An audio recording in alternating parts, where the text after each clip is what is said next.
Hello there. I've talked at length about conscious sensuality and the role Tantra plays in it. But what we haven't really touched on is the purpose of Tantra in the first place. What is the reason we practice Tantra? Actually, it is connecting with everybody and everything around you, and especially your connection and your place within the world, the universe at large. That may sound very Eastern philosophy, but ultimately, isn't that what every single spiritual movement is about? If you think about people going into churches, mosques, temples, meeting somewhere in groups and enjoying their connection with the people around them, Tantra isn't all that different from that. It is all about sharing with the people around you, building a connection and forming a unit, finding your place in that unit and how you are part of it and which role you play. This is achieved through shared practice and exchanging practice and experiencing others around you doing something similar and trying to attain a similar place within that movement. It is important to realize that it's the interaction with those around you that allow you to move forward, to step up, to edge towards the ultimate experience, the ultimate understanding. Don't misunderstand this. It's not a goal, and it should never be seen as a goal. It's something that happens or doesn't happen, but you can't really force it. Which is what brings us back to Tantra. How is that so? Tantra is very much about the level of exchange between ourselves and everything that surrounds us, both on the physical and on the spiritual or mental level. Ultimately, the purpose of Tantra is to figure out that there is no boundary between us and everything else, be it physical or mental.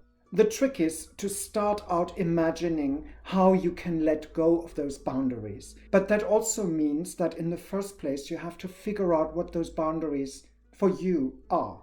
And that could be physical boundaries like your skin, separating you from everything around you. That could be mental boundaries where you simply cannot perceive or understand what it is that is outside of you. So either we touch something or we realize what it is through mental processes. It is only once that you've realized where those boundaries are that you can start to dissipate the boundary and to make it more passable and more illusionary. And that sense comes either mentally or physically. When you look at meditation, we often start out with a guided meditation that contains an image or a journey that we use to get from point A to point B.